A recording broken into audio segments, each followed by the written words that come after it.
Hello everyone, study all in one में आप सभी का स्वागत है। आज का हमारा टॉपिक है फंडामेंटल राइट यानी कि मौलिक अधिकार। तो फंडामेंटल राइट आते हैं पार्ट 3 में, भाग्य 3 में। इसमें आते हैं आर्टिकल 12 से लेकर आर्टिकल 35 तक का आर्टिकल आते हैं भाग्य 3 में। फंडामेंटल राइट हमने कहाँ से लिए हैं? ये हमने लिए हैं यूएसए से, यूनाइटेड स्टेट ऑफ अमेरिका से। फंडामेंटल राइट को मैग्ना कार्टा के नाम से भी जाना जाता है। मैग्ना कार्टा क्या होते हैं? The law that can not be changed, ऐसे कानून जिनको चेंज नहीं किया जा सकता। फंडामेंटल राइट ऐसे राइट हैं, मौलिक अधिकार ऐसे अधिकार हैं जो हमें मिलने ही हैं, इनको हमसे कोई भी छीन नहीं सकता। अगर कोई हमारे फंडामेंटल राइट को हमसे छीनता है या इनकी उल्लंघना करता है तो उसके खिलाफ हम सीधे सुप्रीम कोर्ट और हाई कोर्ट में जा सकते हैं। ठीक है, तो पहले फंडामेंटल राइट की संख्या थी 7, लेकिन अब इनकी संख्या 6 रह गई है, क्योंकि राइट टू प्रॉपर्टी था जो फंडामेंटल राइट, इसको 1978 में 44th अमेंडमेंट 1978 के तहत लीगल राइट बना दिया गया है। तो राइट टू प्रॉपर्टी को 1978 में 44th अमेंडमेंट के तहत लीगल राइट बना दिया गया है। पहले राइट टू प्रॉपर्टी आता था 31st आर्टिकल में, अंडर आर्टिकल 31, लेकिन अब ये आता है अंडर आर्टिकल 300A में। ठीक है, तो अब फंडामेंटल राइट की संख्या कितनी है? 6। तो इनके नेम है right to equality, right to freedom, right against exploitation, right to freedom of religion, cultural and educational right, right to constitutional remedies. तो अब हम इनको डिटेल में पढ़ते हैं। सबसे पहला फंडामेंटल राइट है हमारा राइट टू इक्वालिटी, जिसमें आते हैं 5 आर्टिकल 14 से लेकर आर्टिकल 18 तक। अब आप कहोगे आर्टिकल 12 और 13 तो रह गए, इनको हम इस वीडियो के लास्ट में पढ़ेंगे क्योंकि जितने इम्पोर्टेंट नहीं है। तो वापस आते हैं हम राइट टू इक्वालिटी पर, जिसमें आते हैं आर्टिकल 14 से लेकर आर्टिकल 18 तक आर्टिकल। तो आर्टिकल 14 में क्या आता है? इक्वालिटी बिफोर लॉ, यानी कि कानून के समक्ष सब इक्वल हैं, सब बराबर हैं, जो अपराध करेगा उसको दंड मिलेगा। ठीक है, लेकिन इसमें एक एक्सेप्शन है। एक्सेप्शन क्या है? अंडर आर्टिकल 361 के तहत प्रेसिडेंट और गवर्नर में से कोई अगर अपराध करता है तो उसको डायरेक्ट सज़ा नहीं मिलेगी, डायरेक्ट उसका केस न्यायपालिका में नहीं चलेगा। पहले उसको इम्पीचमेंट कर उसके पास से हटाया जाएगा, उसके बाद उस पर न्यायपालिका में केस चलेगा, न्यायपालिका में उसके केस की सुनवाई होगी। ठीक है, उसके बाद आता है आर्टिकल 15, जिसमें क्या आता है? Prohibition of discrimination on the basis of caste, race, religious, sex और प्लेस ऑफ बर्थ।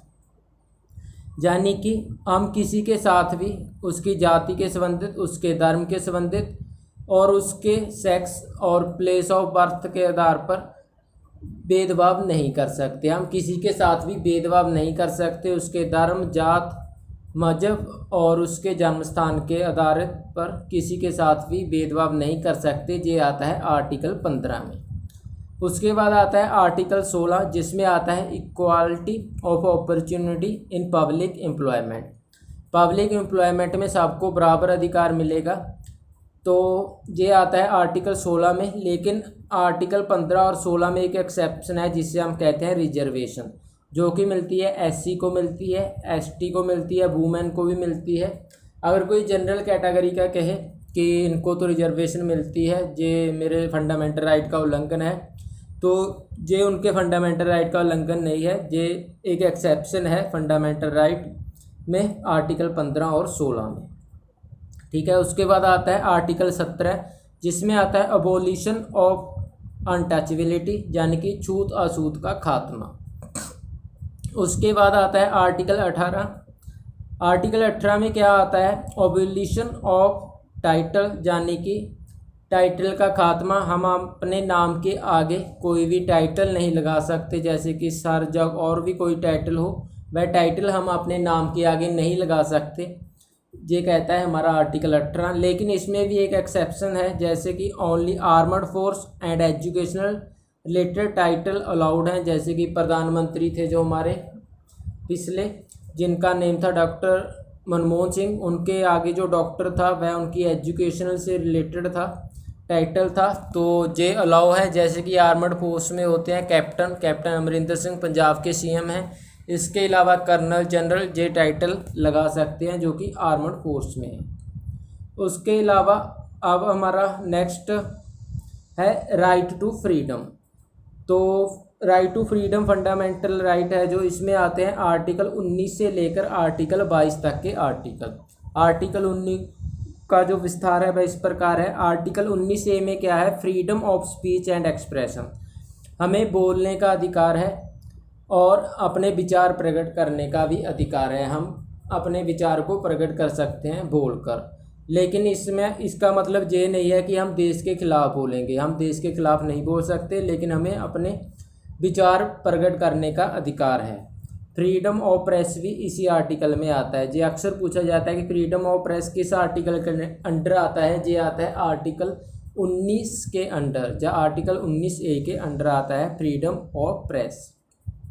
उसके बाद आता है आर्टिकल 19 बी, इसमें आता है फ्रीडम ऑफ असेंबल। ये हमें आज़ादी है कि हम किसी भी जगह पर इकट्ठे हो सकते हैं, इकट्ठे हो सकते हैं, ये हमें अनुमति देता है आर्टिकल 19 बी। उसके बाद आता है आर्टिकल 19 सी, जिसमें आता है freedom to form an association. Article 19 C हमें अनुमति देता है कि हम कोई भी एसोसिएशन बना सकते हैं या धार्मिक ग्रुप बना सकते हैं, ये हमें आज़ादी देता है आर्टिकल 19 सी। उसके बाद आता है आर्टिकल 19 डी, जिसमें आता है freedom of movement in the territory of India. तो आर्टिकल 19 डी है जो वह हमें आज़ादी देता है कि हम भारत में कहीं पर भी घूम सकते हैं। उसके बाद आता है आर्टिकल 19 ई, जो हमें आज़ादी देता है फ्रीडम ऑफ रेजिडेंस, यानी कि हम भारत में कहीं पर भी रह सकते हैं, जो हमें आज़ादी देता है आर्टिकल 19 ई। उसके बाद आता है आर्टिकल 19 है freedom to acquire the property, यानी कि प्रॉपर्टी को जमा करने का अधिकार, जिसको हमने 44th अमेंडमेंट के तहत फंडामेंटल राइट से रिमूव कर दिया गया था। यह फंडामेंटल राइट नहीं है। उसके बाद आता है आर्टिकल 19 जी, जिसमें आता है फ्रीडम टू प्रोफेशन, हमें आज़ादी है कि हम कोई भी प्रोफेशनल चूज़ कर सकते हैं। उसके बाद आता है आर्टिकल 20, इसमें आता है protection in respect of conviction of offence. अगर हमने कोई अपराध किया है, एक अपराध के लिए हमें एक बार ही पनिशमेंट मिलेगी, 1 टाइम पनिशमेंट फॉर 1 क्राइम। एक अपराध के लिए हमें 2 बार सज़ा नहीं मिलेगी। ये आता है आर्टिकल 20 में। उसके बाद आता है आर्टिकल 21, जिसमें आता है protection of life and personal liberty, हमें आज़ादी है कि हम अपनी लाइफ को पूरी लिबर्टी से जी सकते हैं, व्यतीत कर सकते हैं। उसके बाद आता है आर्टिकल 21 ए, जिसमें आता है right to education for the children below the age of 14, 14 वर्ष के जो नीचे के बच्चे हैं उनके लिए ज़रूरी शिक्षा। ये आता है आर्टिकल 21 ए में। इसको भारतीय संविधान की 86th अमेंडमेंट 2002 के तहत भारतीय संविधान में शामिल किया गया था, जिसे हम सर्व शिक्षा अभियान के नाम से भी जानते हैं। उसके बाद आता है आर्टिकल 22, जिसमें आता है protection against arrest and detention. अगर आपको अरेस्ट कर लिया गया है तो 24 घंटों के भीतर आपको मजिस्ट्रेट के पास पेश करना ज़रूरी है। ये आता है आर्टिकल 22 में। तो नेक्स्ट हमारा फंडामेंटल राइट है राइट अगेंस्ट एक्सप्लॉइटेशन, जिसमें आते हैं 2 आर्टिकल, आर्टिकल 23 और आर्टिकल 24। आर्टिकल 23 में क्या आता है, prohibition of human trafficking and forced labour, हम किसी से फोर्सड लेबर नहीं करा सकते और ह्यूमन ट्रैफिकिंग भी हम नहीं कर सकते, इसकी पर पाबंदी है आर्टिकल 23 के तहत। उसके बाद आता है आर्टिकल 24, जिसमें आता है prohibition of employment of children below then the age of 14। तो हम 14 वर्ष के जो कम उम्र के बच्चे हैं उनसे कोई भी कार्य नहीं करवा सकते, मजदूरी नहीं करवा सकते, ये कहता है आर्टिकल 24। इसके अलावा 14 और 18 वर्ष तक के जो बच्चे हैं उनसे हम कोई भारी भरकम काम नहीं करवा सकते, ये आता है आर्टिकल 24 में। तो नेक्स्ट फंडामेंटल राइट है हमारा right to freedom of religion, जिसमें आते हैं 4 आर्टिकल, आर्टिकल 25 से लेकर आर्टिकल 28 तक। ठीक है, तो आर्टिकल 25 क्या कहता है, right to adopt any religion. Article 25 हमें आज़ादी देता है कि हम कोई भी धर्म को अपना सकते हैं। आर्टिकल 26 में क्या आता है, right to perform affair related to the religion. धर्म से संबंधित कोई भी रीति रिवाज करने के लिए हम स्वतंत्र हैं, ये कहता है हमें आर्टिकल 26। आर्टिकल 27 में क्या आता है, bank of religious tax. Article 28 क्या कहता है, no religious education can be given in educational institute. तो जो भी शिक्षा अदारे हैं उन पर कोई भी रिलीजियस एजुकेशन यानी कि धार्मिक शिक्षा नहीं दी जा सकती।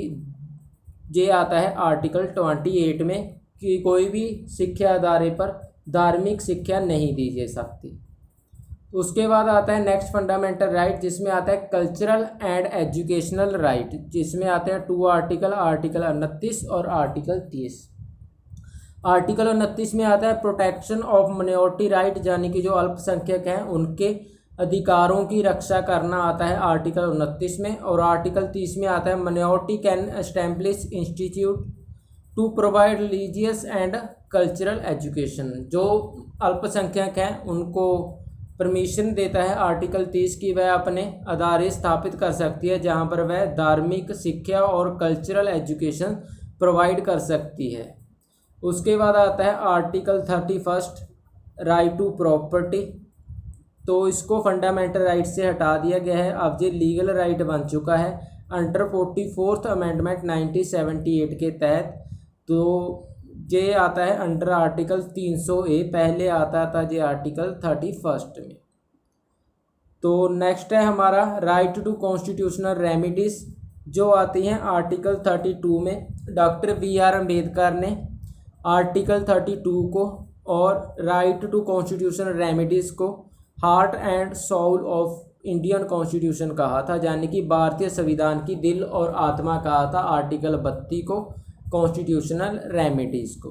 ठीक है, आर्टिकल 32 के तहत ही अगर सेंट्रल गवर्नमेंट हमारे फंडामेंटल राइट का उल्लंघन करती है, जहाँ हमारे फंडामेंटल राइट को तोड़ती है, तो उसके खिलाफ हम अंडर आर्टिकल 139 के तहत सुप्रीम कोर्ट में रिट इशू कर सकते हैं, सुप्रीम कोर्ट में जा सकते हैं। तो सुप्रीम कोर्ट रिट इशू करेगा सेंट्रल गवर्नमेंट के खिलाफ। उसके अलावा आर्टिकल 226 के तहत ही अगर स्टेट गवर्नमेंट हमारे फंडामेंटल राइट का उल्लंघन करती है तो उसके खिलाफ भी हम हाई कोर्ट में रिट इशू करवा सकते हैं। तो रिट की संख्या कितनी है, 5, जिसको हम फिर वीडियो बनाऊंगा मैं, उसमें पढ़ेंगे। उसके बाद आता है आर्टिकल 33, जिसमें क्या है, restriction on fundamental right of the official of the armed forces, यानी कि जो आर्मी के जवान हैं उनके लिए जो फंडामेंटल राइट है उन पर पाबंदी है। जैसे कि आर्टिकल 21 है, जो इसमें क्या होता है, लिबर्टी होती है, आज़ादी होती है हमारा अपना जीवन आज़ादी से व्यतीत करने की। लेकिन आर्मी में ऐसा नहीं होता, अगर युद्ध होता है तो उसमें हम मरने के लिए तैयार रहते हैं, हमें आज़ादी नहीं होती कि हम अपनी इच्छा से जीवन जिए। ठीक है, मतलब हम अपने देश के लिए अपनी जान कुर्बान करने के लिए तैयार रहते हैं। उसके बाद आता है आर्टिकल 35, जिसमें आता है any change in fundamental right can only be done by the parliament. अगर फंडामेंटल राइट में कोई चेंज ज़रूरी है तो वह पार्लियामेंट कर सकती है, पार्लियामेंट ऑफ इंडिया कर सकती है, लेकिन बेसिक स्ट्रक्चर है जो फंडामेंटल राइट का वह चेंज नहीं होगा। ठीक है, उसके बाद आता है आर्टिकल 12 और 13 जो रह गए थे हमारे। आर्टिकल 12 में आता है डेफिनेशन ऑफ स्टेट्स, स्टेट्स में जो भी प्राइवेट और गवर्नमेंट एजेंसियां उनकी डेफिनेशन आती है आर्टिकल 12 में। उसके बाद आता है आर्टिकल 13, इसमें आता है state are recommended not to violate any fundamental right by making any policy. तो इसमें कहा गया है अगर कोई स्टेट कानून बनाती है, कोई भी पॉलिसी बनाती है, उसने ध्यान में रखना है कि कोई भी फंडामेंटल राइट का उल्लंघन ना हो। ये आता है आर्टिकल 13 में। तो लास्ट है सबसे, फंडामेंटल राइट को सस्पेंड कौन कर सकता है, तो प्रेसिडेंट ऑफ इंडिया हैं जो वह फंडामेंटल राइट को सस्पेंड कर सकते हैं, जो आता है अंडर आर्टिकल 359। ठीक है, तो अंडर आर्टिकल 359 के तहत प्रेसिडेंट ऑफ इंडिया हैं जो वह फंडामेंटल राइट को सस्पेंड कर सकते हैं इमरजेंसी के टाइम। तो डेट्स ऑल गाइस, अगर वीडियो अच्छा लगा हो तो लाइक कर दीजिएगा, शेयर कर दीजिएगा। अगर अभी तक आपने मेरे चैनल को सब्सक्राइब नहीं किया तो प्लीज़ सब्सक्राइब माय चैनल। धन्यवाद।